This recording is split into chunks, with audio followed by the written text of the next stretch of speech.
제목을 같이 하시겠습니다. 시작. 다윗과 아브라함의 자손 예수. 오늘부터 마태복음을 강해하고자 합니다. 강해하는 이유는요, 구약을 쭉 이렇게 하다 보니까 아직까지 이게 기초가 안 되신 분들이 있고 다 아는 것 같은데 알지 못하는 부분들이 있는 것 같아서 좀 더 쉽게 접근을 해드리는 게 좋을 것 같다는 생각에서 마태복음을 다시 시작합니다. 그래서 마태복음과 사도행전을 이렇게 같이 엮어서 할 계획을 세우고 있습니다.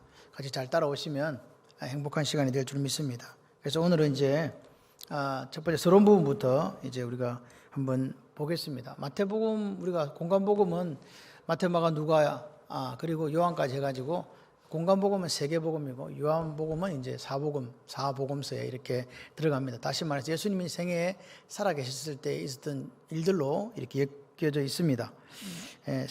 마태복음은 저자가 세리마태라는 것에 대해서 아무도 이견을 제시하지 않습니다. 다시 말해서 예수님의 12제자 중에 한 사람인 마태가 이 복음서를 기록했다고 우리는 알고 있습니다. 기록 연대는 58년에서 68년 사이로 기록된 것으로 우리가 보고 있습니다. 근데 특이한 것은 예수님의 12제자 중에서 이 마태라고 하는 사람만 직업이 좀 특이하죠. 세리지 않습니까? 요즘에 세관공무원이나 세무공무원하고는 전혀 성격이 다릅니다. 그 당시에 세리는 월급이 없었거든요. 그래서 로마에서 거두라는 금액 이상을 거둬야 자기가 살 수 있는 거죠.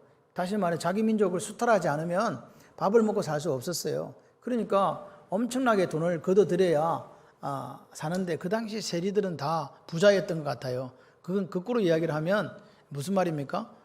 민족을 수탈하는 민족의 반역자, 매국노 그런 역할을 감당했기 때문에 이스라엘 그 당시 사람들은 세리나 창기를 똑같은 죄인으로 두는 그런 공공적 죄인이었다, 이렇게 보시면 되겠습니다. 그런데 그 세리를 주님께서 불러주신 거예요. 마태는요, 그렇게 살아가는 날 동안 너무 감사한 거예요. 나 같은 사람을 주님이 불러주셔서 제자로 삼아주셨다. 그래서 마태는 전형적으로 하나님 나라가 어떤 나라인가를 우리에게 보여주는 거죠. 하나님 나라는 어떤 나라다? 주님이 이 땅에 마태복음 하나님 나라로 시작해서 하나님 나라로 마치고 있는데, 그분이 짊어지시고 오신 하나님 나라, 때가 찼고 하나님 나라가 가까웠으니 회개하고 복음을 믿으라고 말씀하신 그 하나님 나라는 어떤 나라냐? 세리와 같은 마태도 하나님 나라 백성 될 수 있는 나라예요. 다시 말씀을 드리면 그 나라는 공로나 자기 자격 요건이 있는 것이 아니라 하나님의 선물, 하나님의 은혜로 들어가는 나라다. 그걸 지금 누굴 통해서 보여주고 있다? 마태를 통해서 보여주고 있는 거죠.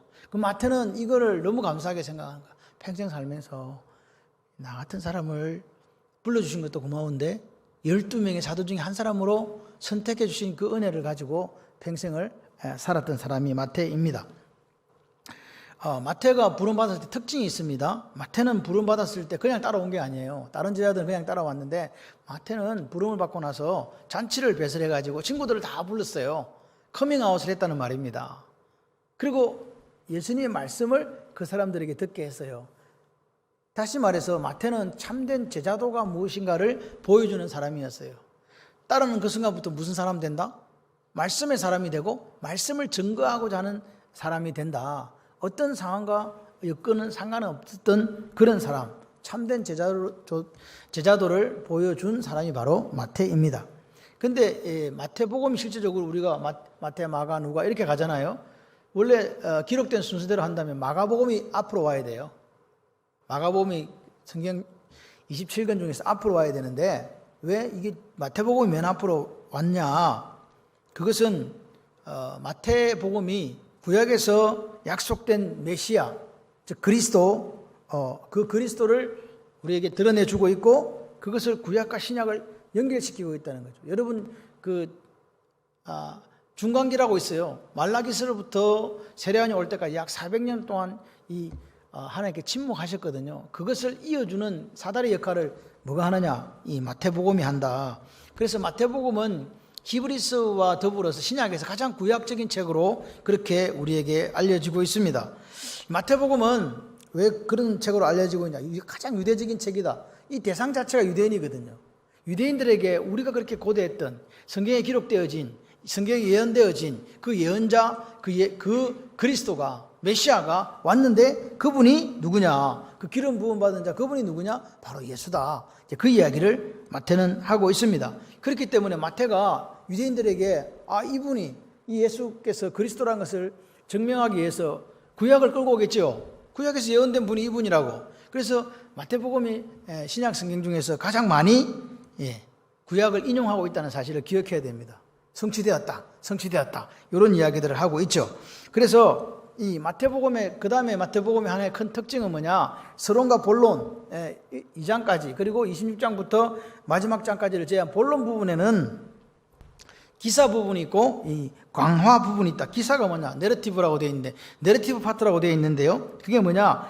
예수님의 행동을 기록해 주고 있어요. 그리고 나서 그 행동 속에 뭐가 있냐? 예수님의 설교, 교훈, 다시 말해 강화라고 할 수 있는 디스코스라는 그 파트가 따로 이렇게 같이 합쳐져 있습니다. 그래서 예수님이 어떤 행동을 쭉 보여주시고 그러고 나서 뭐예요? 설교를 하시는 거죠. 그 두 개가 이렇게 합쳐져 있다. 이렇게 보는데 이 모세오경처럼 마태복음도 5부로 구성이 되어 있다. 이렇게 보시면 돼요. 몇 부? 5부로 구성되어 있다. 이제 왜 그러냐? 왜 이런 특징을 마태가 하면서 이렇게 특징을 보여주고 있을까? 그것은 천지창조 그리고 구약 선민 출발을 이렇게 보여주는 모세오경이 있잖아요. 모세오경이 있는데 모세오경처럼 이제 구속사의 새 장을 연 예수 그리스도께서 신약교회의 출발을 보여주고 있잖아요. 그것이 영적 선상에서 이렇게 원리가 일치하고 있다는 것을 은연중에 암시하고 있다. 이렇게 보시면 되겠습니다. 그런데 우리가 이제 마태복음을 읽어가시면서 주의할 점이 하나 있는데 이게 전부 다 시간상으로 이렇게 순서로 배열이 됐냐? 맞습니다. 시간상으로 근간을 가지고 배열을 시킨 거는 맞아요. 그런데 마태가 때로는 뭘로 이렇게 배열을 또 시키냐니까 주제별로 배열을 시켰어요. 그래서 어떤 때는 이게 순서가 뒤바뀐 게 있습니다. 대표적인 케이스가 예수님께서 성전 입성하실 때 그 들어가는 날에 앞에가 성전 청결이 있고 뒤에가 무화과나무 비유가 있는데 실제적으로는 이게 무화과나무 비유가 앞이고 다른 날이 아닙니다. 같은 날입니다. 앞이고 성전 청결이 뒤인데 그건 이렇게 배치가 되어 있다. 이런 것들을 보면서 의도를 가지고 주제별로 이렇게 엮어놨다는 것을 우리가 볼 수가 있겠습니다. 그래서 아까 말씀드린 것처럼 조금 전에 말씀을 드린 것처럼 5개, 5부로 5개의 이야기가 들어가 있다. 내러티브 속에 그 다음에 주님께서 설교하신 부분이 들어가 있다. 그게 뭐냐? 3장에서 7장까지 한 부분이 있고요. 그 다음에 8장에서 13장까지 한 부분이 있고요. 11장에서 13장까지 그리고 14장에 18장까지 한 부분, 그 다음에 19장 25장까지 한 부분 이렇게 5개의 설교가 포함되어 있습니다. 자, 그래서 계속 이야기를 하니까 너무 길게 설명한다고 해서 짧게 하려고요. 자, 그러면 그림 보이기 전에 이제 요걸 다르게 표시하는 방법이 뭐냐? 1장은 서론이에요. 족보와 뭐가 있어요? 족보하고 있고 탄생이 있잖아요. 예수님 탄생이 있거든요. 그 1장이 있어요. 그리고 2장은 같이 해보실래요? 유아기. 예수님의 어린 시절을 예수님 애굽으로 피난 가는 게 있습니다. 그리고 3장부터 4장 11절까지가 예수님의 공생의 3년 사역 중에서 첫 파트, 그러니까 준비의 해라고 볼 수 있는 공생의 3년 중에 그것이 아주 짧게 3장부터 4장 11절까지가 있어요. 그리고 4장 12절부터 13장까지가 뭐가 있냐니까 예수님이 가장 갈릴리에서 왕성하게 사역했던 인기의 해가 있습니다. 그러니까 지금 2년이 지났습니다. 마지막 14장부터 무려 27장까지가 고난의 순환해 마지막 예수님의 3년차 대적들로부터 핍박이 거세지고 저항이 엄청나게 직면한 속에서 살았던 1년이 제일 많이 이제 순환의 해로 기록되어지고 있다. 그 다음에 뭐냐? 28장이에요. 마지막 장이잖아요. 그 장은 부활장이에요. 그래서 부활과 부활 후의 삶이 그 마태복음 28장부터 사도행전으로 이어지게 됩니다. 그리고 주님께서 성천하기 전까지 제자들을 가르치는 그 사이가 사도행전 1장이 있고 그리고 성천하시고 난 다음에 사도행전 2장부터는 제자들의 성령 강림 사건을 통해서 초대교회가 어떻게 이루어져 가고 있는가를 이제 보여주고 그리고 13장부터는 누가 등장해가지고 사울이 바울되어서 안디옥 교회가 선교의 거점 기지가 되고 쭉 선교해 나가는 부분들을 로마 선교까지 이렇게 쭉 보여주고 있다. 그래서 이제 우리가 그림을 한번 보시겠습니다. 그렇게 하시면서 자 이게 지금 우리가 성경 말씀 사랑방에서 한 거예요. 자, 그림을 잘 보시면 그림이 지금 왼쪽에 보시면 산이 하나 있고 위에 밑에 이렇게 호수가 하나 보이죠? 그게 무슨 호수냐? 갈릴리 호수예요. 갈릴리 호수 따라 선이 쭉 꺼져 있죠. 그게 뭐 같아요? 예, 그렇습니다. 요단강입니다. 쭉 내려오면 요단강 밑에 뭐가 있냐니까 사해가 위치하고 있습니다. 저게 기본적으로 산이 하나 있고 갈릴리 호수가 있고 쭉 요단강이 있고 맨 밑에 사해가 있는 게 저게 이스라엘 지도예요. 우리나라 지도는 뭘로 그려요? 우리는 호랑이로 그리잖아요. 토끼라는 것은 애놈들이 하는 거예요. 예. 원래 우리나라 그 지도는 토끼가 아니고 호랑이입니다. 요렇게 된 게, 예, 그렇게 돼 있는데 이스라엘은 저렇게 그린다. 그런데 왼쪽 편에 딱 보니까 빨간색으로 뭐가 있어요? 예, 저걸 모르는 한자를 모르시는 분은 없으시겠죠. 왕. 예, 왕자가 그려져 있습니다. 저게 왕으로 오신 예수님. 그리고 밑에 J라는 것은 지저스 약자입니다. 그리고 그 밑에 예루살렘이 있고 그 위에 십자가가 이렇게 있는 형태로 되어 있어요. 조금 전에 제가 1장이 뭐라 그랬습니까?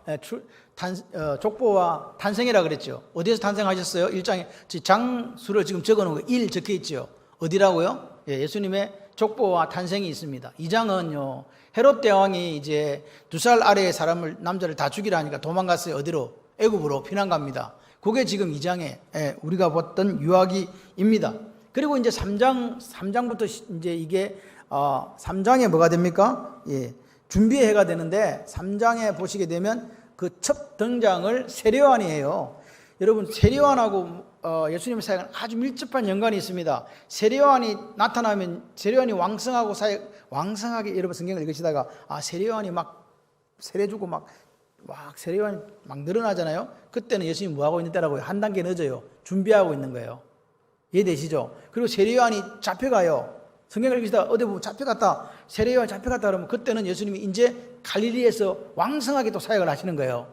이해되세요? 그리고 어느 날 보니까 헤롯이 세례요한을 죽였다. 그러면 예수님이 지금 어디에 들어간다, 이제 마지막 3년 순환해에 들어가면서 예수님 조금 있다가 죽겠구나. 이렇게 성경이 걸쳐져 있어요. 그래서 마태, 마가, 누가, 요한을 보시면서 세례요한이라는 문구가 자세히 한번 보세요. 그럼 거기가 마태복음하고 이게 맥이 닿는 부분이다. 이렇게 보시면 되겠습니다. 그래서 이제 3장에는 세례요한이 막 증거하고 설교를 해요. 그러면 예수님이 뭐 하고 계시겠어요? 그때 세례받고 준비하는 거예요. 4장은 뭐예요? 세례받고 나서 예수님이 이제 시험 받으러 광야 가가지고 이제 공생의 사역을 이게 준비하고 하는 부분들이 4장까지 나온다. 그리고 나서 이제 뭡니까? 5장부터 본격적인 사역, 5, 6, 7이 산상수훈이에요. 맞습니까? 그 산상수훈 하시면서 뭐 합니까? 내 나라는 내가 지고 온 회개하라 천국에 가까웠대. 그 천국 하나님 나라는 어떤 나라인가를 보여주는 거죠. 하나님의 나라는 이런 나라다. 할렐루야. 그리고 나서 그러면 이제 8장부터 9장 이런 거는 뭐냐? 보여줬으니까 실행을 하셔야 될 거 아니에요. 그래서 8장은 뭐니까 치유가 나와요. 9장도 치유가 나오고 8장은 풍랑 이는 바다가 나오잖아요. 그러니까 주님은 어떤 분이냐? 바람도, 할렐루야, 우리의 육신의 질병도, 영계도 다스리는 그런 만왕의 왕이라는 것을 보여주고 있다. 그렇게 하고 나서 몇 명을 이제 특수부대를 초청하는 거예요. 누구? 십장에 가면 12명을 불러요. 자, 많은 제자들 가운데서 사도들을 이제 임명하는 거죠. 임명하고 이제 파송하게 됩니다. 그리고 11장, 12, 13장을 보시게 되면 11장은 예수님과 세례요한, 12장은 이제 안식일 변론을 해요. 이 안식일 변론이라는 것은 뭐가 지금 딱 느낌이 뭐냐니까 안식일에 대해서 치열하게 바리새인과 싸운다는 것은 예수님이 이제 곤란한 지경을 당하고 있구나. 사역은 확장되고 있지만 반대파의 공격이 엄청 대제사장과 바리새인과 서기관들의 그것이 심하구나. 이거를 지금 볼 수 있습니다. 그리고 지금 아까 말씀드린 대로 마태는요 주제별로 모았다 그랬죠. 13장에 비유라는 비유는 다 갖다 놨어요. 예? 비유를 막 갖다 놨다고. 그 무슨 비유였을까요? 그렇습니다. 하나님 나라에 대한 비유예요. 천국은 이런 것이다. 이해되시죠? 이제 그렇게 해가지고 14장부터는 마지막 순환의 해입니다. 죽을 때입니다. 그게 14장부터 27장까지 쭉 이어져 있는데, 그러니까 오병이어의 사건은요, 지금 주님께서 순환의 해는 딱 6가지로 분류가 돼요. 어떻게 되냐니까 여행으로, 여행. 뭐냐? 이 바리새인들을 피해서 여행 가는 걸로 시작을 해요. 어디로 가느냐? 14장에 오병이어의 기적이 있죠. 여러분이 보실 때 갈릴리에서 왼쪽 편에 중간 좀 위에 상단부에 가브나움이 있습니다. 그 가브나움에서 팔 적힌 그분을 건너서 저 가지 길처럼 보이는 저쪽으로 오면은 뭐가 있냐니까 베다니가 있어요. 베다니에 무슨 일이 있었습니까? 빈들에서 오병이어의 기적이 있잖아요. 그리고 갔다 다시 돌아와요. 그리고 나서 또 어디로 올라가느냐? 저기 두로와 시돈 있는 저 베니게 쪽으로 또 여행을 가세요. 그때도 마찬가지예요. 바리새인들과의 변론이 붙어가지고 한판 붙고 또 올라가는 거죠. 예, 15장 거기 가서 뭐합니까? 가나안 여인의 딸을 고쳐줘요. 그리고 또 돌아서 빙그를 돌아가지고 저기 18번 있는 쪽으로 내려와서 여러분 갈릴리호서 오른쪽 편 밑으로 대가볼리에서 또 7병이의 기적을 행하시고 다시 마가단으로 건너와요. 마가단은 가버나움 조금 아래에 위치해 있어요. 그리고 마지막 세 번째 여행을 어디로 가느냐? 다시 이제 16장 즉 가이사랴 빌립보 쪽으로 올라갑니다. 강을 건너서 베세다를 통해서 16장으로 올라가서 그리고 그게 뭐냐? 베드로의 신앙 고백이 나오죠. 그리고 17장은 뭡니까? 헬몬산에 올라가서 베나산 사건을 보여줍니다. 자, 이게 지금 다 어디에 들어있다고요? 마지막 주님께서 이제 순환회에 죽으러 가야 되는 1년 안에 지금 다 일어나고 있는 일들이다. 그리고 그 17장에서 베나산에 내려오셔가지고 귀신 들린 아이를 고쳐주시고 가버나움으로 오세요. 이게 끝이야. 이게 끝이에요. 그리고 나서 이제 어디로 이제 가시냐? 절기마다 3번 예루살렘으로 가세요. 그리고 절기 마지막 3번째가 뭡니까? 6월절에 가시는 거예요. 그리고 가서 어떻게 됩니까? 이제 죽으시는 거죠. 그 지금 18장이나 19장이나 20장은 다 제자들이 누가 큰가 예수님이 왕이 되면 그들이 생각하는 예수님은 예수님이 생각하는 거와 달랐어요. 왜? 인간적인 생각으로 그분은 다윗의 영광을 재현할 힘 있는 왕일 것이다. 그렇게 생각하니까 제자들의 머릿속에는요, 예수님이 왕이 되시면 한 자리 해먹을 그 생각밖에 없는 거예요. 그런 상황에서 누가 크냐고 저기들끼리 싸우는 모습이 18장에 나오고 19장에는 부자 청년이 와가지고 어떻게 하면 영생을 얻습니까? 라는 질문 속에 먼저 된 자가 나중 되고 나중 된 자가 먼저 될 것이라는 결론을 지으면서 20장에 뭘 해야 하니까 포도원 품삯 비유를 가지고 천국은 마치 포도원의 집주인과 같다라는 그 표현을 하는 거예요. 그러면서 마지막 결론이 뭐냐? 천국은 은혜로 할렐루야 한 데나리온의 나라다. 그걸 이제 보여줘요. 그리고 나서 이제 뭡니까? 21장에 입성합니다. 입성해서 이제 입성하시고 그 내용들을 여러분 대충 알아요. 들어가서 논쟁하게 되고 그 다음에 23장은 지금 위선자로 살아가는 대제사장과 바리새인들을 책망하는 내용이 있습니다. 그리고 마지막으로 24, 25장은 여러분이 잘 알고 계시는 다락방 강화라고 할 수 있는 뭡니까? 재림징조, 그 다음에 열처녀 비유, 달란트 비유, 그 다음에 양과 염소의 비유, 그렇게 해서 25장까지가 감난산 있었던 다락방 강화하고, 그 다음에 26장이 뭡니까? 감난산으로 가서 겟세마네에서 기도하시고, 27장에 어디 가가지고 십자가에 달리시고, 28장에 부활하신다. 이렇게만 이야기해 주려고요. 더 이야기하면요, 무슨 말인지도 모른다 해서 이제 안 하려고. 끝! 그래서 이제 1장을 봅시다. 1장에 이제 오늘 우리가 봐야 될 1장은 뭐냐? 이제 왕이 오셨네. 할렐루야. 이 왕 족보라 그랬죠. 왕의 족보라 그랬습니다. 그래서 이 메시아는 유대인들에게 이걸 지금 대상으로 이걸 쓰고 있기 때문에 유대인들이 생각할 때는 분명히 메시아는 아브라함의 씨가 돼야 되고 다윗의 후손이 돼야 되잖아요. 그 자격 요건을 갖췄다라는 것을 다윗이 마태가 객관적으로 지금 보여주고 있다. 그게 지금 요 족보예요. 왕의 족보를 지금 이야기해 주는 건 뭐냐? 구약에서 예언한 메시아가 맞다는 거예요. 구약에서 예언한 그 그리스도가 예수라는 것을 지금 보여주고 구약 예언이 성취되었다는 것을 입증해주고 있습니다. 그러니까 지금 마태는 계속해서 유대인들한테 너희들이 그렇게 고대하고 그렇게 기다려왔던 메시아가 바로 누구다? 예수고 그 메시아가 곧 왕으로 왔다. 이거를 우리에게 보여주고 있는 거죠. 그래서 지금 이제 이런 과정들을 통해서 보여주고 있는데, 자, 그럼 이건 다 빼고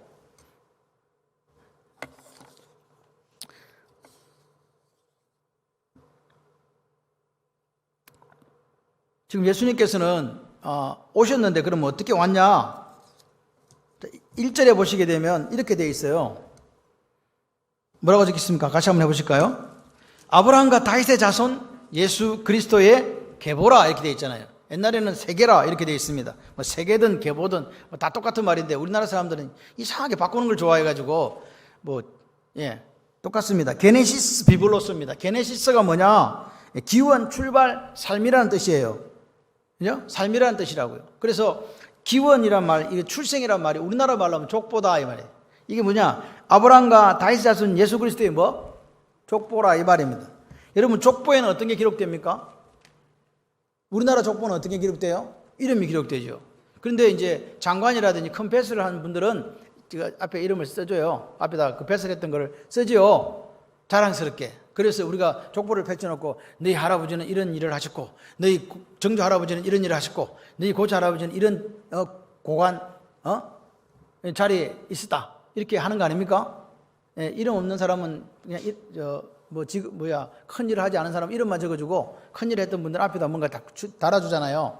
족보는 자랑스러운 거예요. 자랑하려고 하는 거지. 맞죠? 우리 집안에 이런 유명한 사람들이 있었다고. 안 그러면 족보가 왜 필요합니까? 주민등록번호만 있으면 되지. 그죠? 족보하는 이유가 자랑하려고 하는 거죠. 그런데 지금 이 성경에서 말하는 이 왕의 족보는 자랑과는 아무 관련이 없다는 사실이에요. 자랑하려고 이 족보를 적은 게 아니란 말입니다. 그런데 여러분 보세요. 실제 원문에는 아브라함과 다윗 자손 예수 그리스도의 계보가 아니고 다윗과 아브라함의 자손 예수 그리스도의 계보라 이렇게 되어 있어요. 영어로 보면 영어로 한번 읽어보겠습니다. The book of the genealogy of Jesus Christ, the son of David, the son of Abraham 이렇게 되어 있는 거예요. 그러니까 보세요.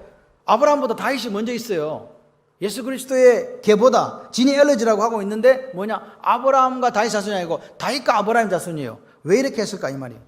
왜 성경의 마태가 이렇게 우리에게 기록해 주고 있는가? 근데 한글 성경은 왜 아브라함과 다윗의 자손의 세계 자손 예수 그리스도의 계보라 이렇게 했을까요? 우리가 번역할 때 사람들이 마태가 기록한 목적을 이해를 못한 거예요. 왜 이해를 못했냐? 당연히 아브라함의 씨가 돼야 되거든요. 그러니까 아브라함의 씨를 강조하는 줄 알고 그렇게 쓰는 거예요. 그래서 착각해서 잘못 쓴 거라고요, 실제적으로. 그런데 계속 그냥 이렇게 쓰고 있습니다. 이 족보는요, 특징이 뭐냐니까 서열이나 출세한 인물이 아니라 다윗의 자손을 강조한 족보예요. 누구 족보라고? 이거는 아브라함의 자손을 강조한 족보가 아니라 다윗의 자손을 강조한 족보다. 여러분, 아브라함의 자손이라는 말은 어디서 나오냐? 창세기 15장의 횃불 언약을 통해서, 그죠? 아브라함에게 뭐라고 합니까? 자손을 주시겠다고 이야기하잖아요. 근데 이 자손이란 말이 단수냐 복수냐의 문제가 있어요. 자손은 원래 단수가 돼야 돼요? 복수가 돼야 돼요? 자손들이 돼야 되잖아요. 근데 여기는 단수라고요. 갈라디아 3장 16절에 한번 보셔야 돼요. 갈라디아 3장 16절. 이 약속들은 같이 한번 합시다. 아브라함과 그 자손에게 말씀하신 것인데 여럿을 가리켜 그 자손들이라 하지 아니하시고 오직 한 사람을 가리켜 내 자손이라 하셨으니 곧 그리스도라. 그러니까 아브라함의 씨는요 하나예요. 창세기 3장 15절도 마찬가지예요. 여자의 후손이 할 때 이것도 단수예요. 여자의 후손이 네 머리를 깬다 이렇게 할 때 거기도 단수예요. 그럼 누구냐는 거죠. 그 지금 자손이 누구냐? 단수로 말한 이 자손이 누구냐? 단 한 사람을 가리킨 이 자손이 누구냐? 예수 그리스도다 그 말입니다. 아멘이십니까? 다윗에게도 마찬가지, 다윗에게도 마찬가지예요. 본문 17절을 가만 보세요. 다윗이 뭐라고 그래 합니까? 이렇게 얘기합니다. 그런즉 모든 대수가 아브라함으로부터 14대요.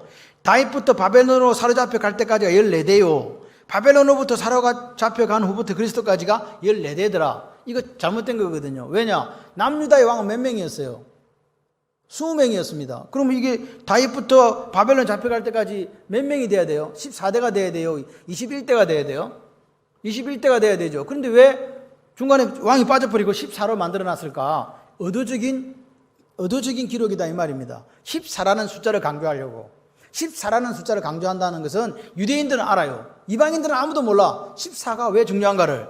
그런데 14는 왜 중요하냐? 지금 보세요.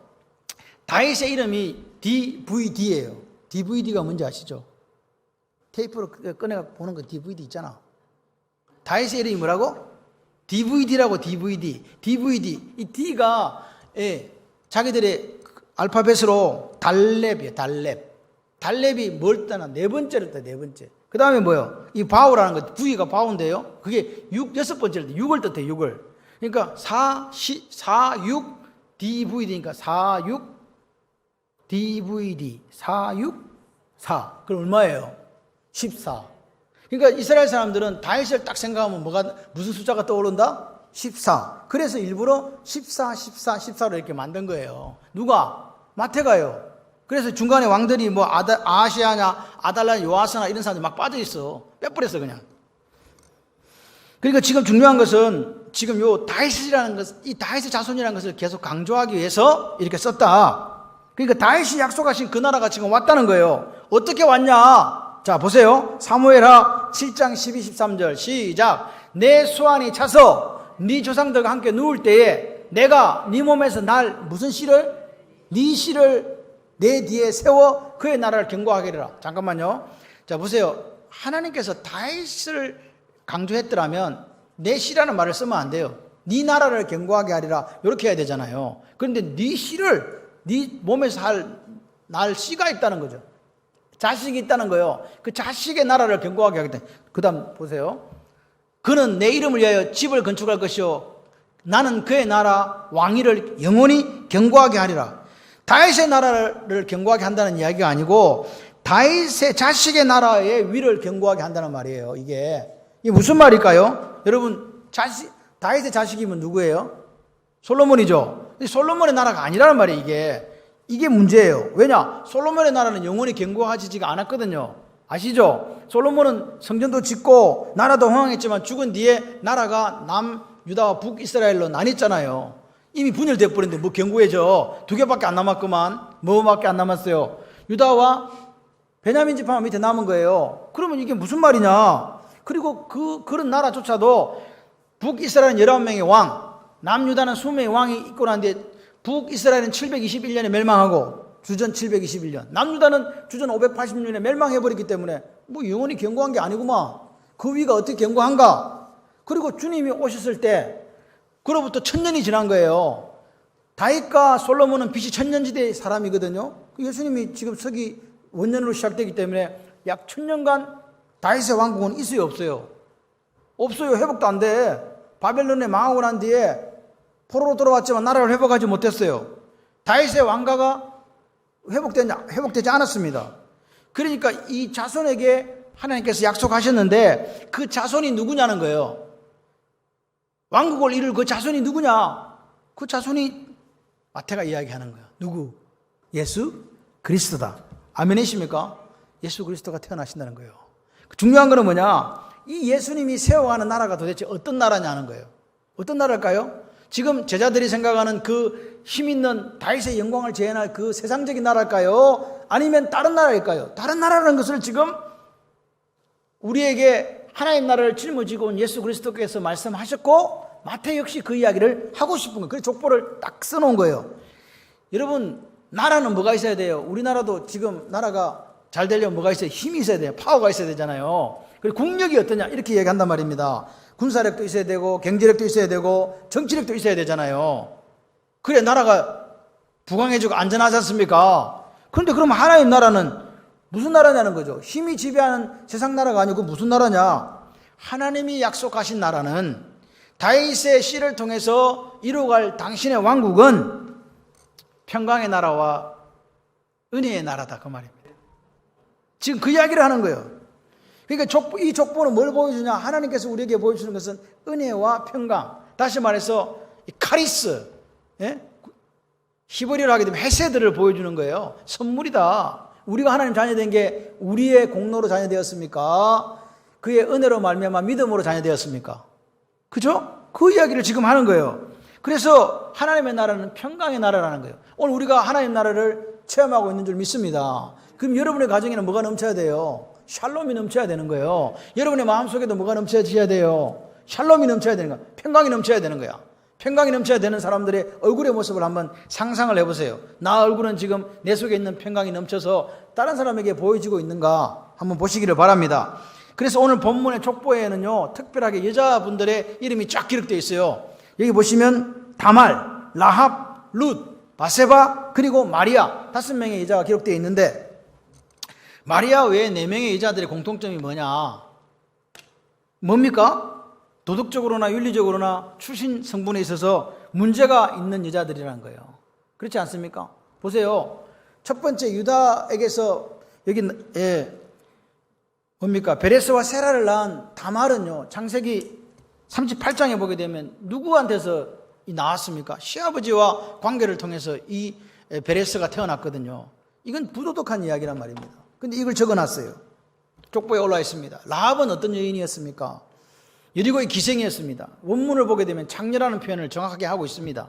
그런 사람이 그 당시에 정탐꾼 2명을 숨겨주게 됩니다. 그 중에 한 사람이 살몬입니다. 그 살몬이 여리고에 들어가서 그 라합의 가족을 구하고 라합하고 결혼하게 된 거예요.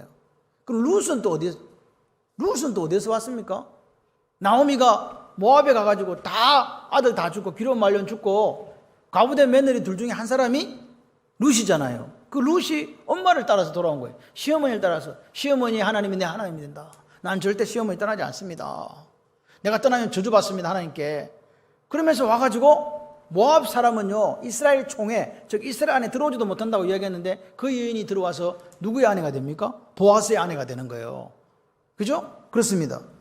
바세바는 어떻습니까? 바세바는요, 멋버젓이 남편이 있었잖아요. 우리야, 충성스러운 부하. 그런데 그 남편을 두고 누구하고?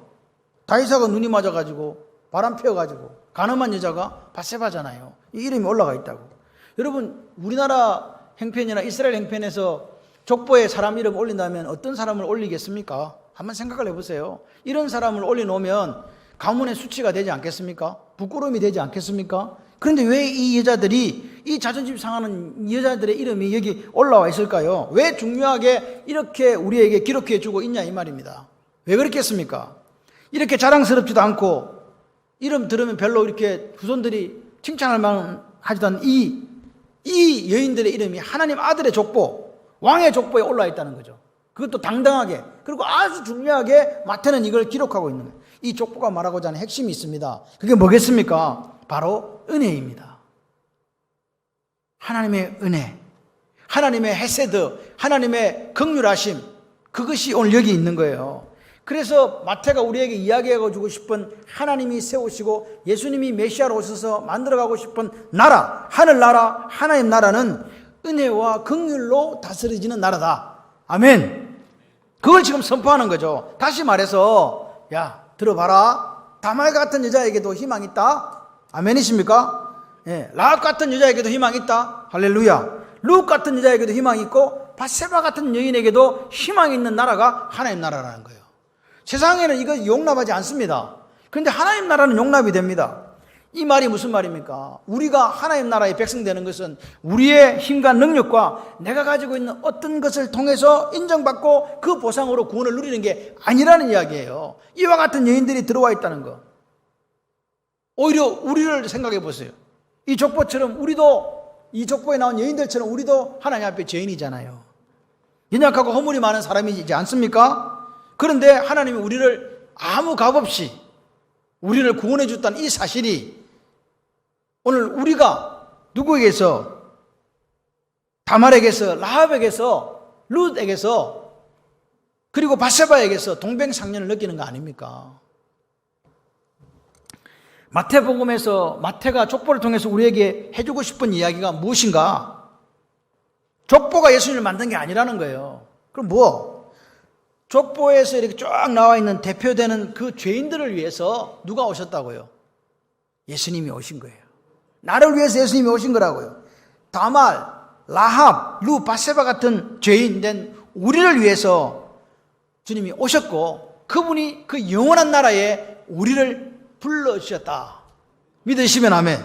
그러니까 우리가 이 은혜에 대해서 자랑할 게 있습니까? 없습니까? 없지요. 이 은혜를 그냥 누리기만 누리시면 되는 거예요. 그러니까 우리가 누구를 하대하거나 누구를 낮추어 볼 수 있는 상황이 안 돼요. 나도 은혜로 구원받았고 옆에 있는 분도 은혜로 구원받았어요.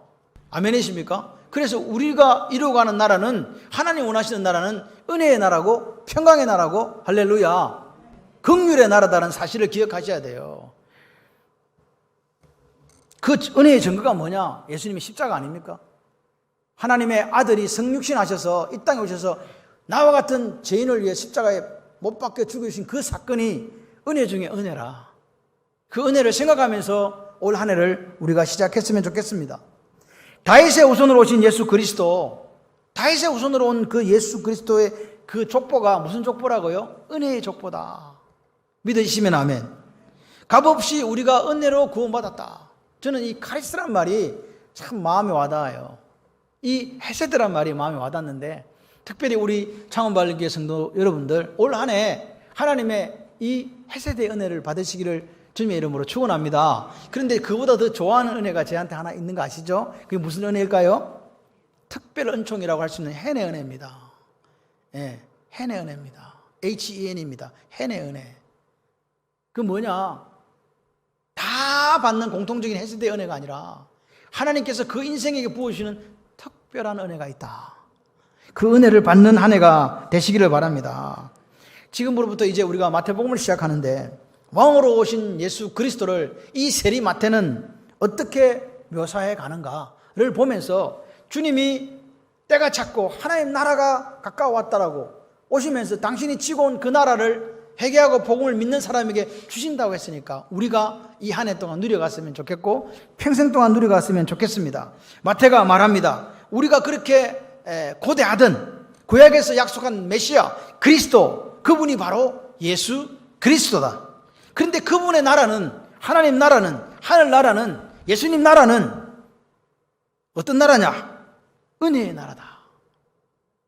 할렐루야. 그 나라는 어떤 나라냐? 샬롬의 나라다. 아멘이십니까? 그 이야기를 지금 하는 거죠. 그래서 우리가 이렇게 다짐해 봅니다. 오늘 이 아침에 하나님이 주신 이 은혜, 헤세드, 하나님 주신 이 평강, 샬롬, 하나님 주신 이 긍휼, 라함, 라훔, 이 하나님을 만나시기를 바라고요. 그리고 우리의 일생 가운데 이 하나님의 은혜와 긍휼과 평강이 가득하시기를 주님의 이름으로 축원합니다.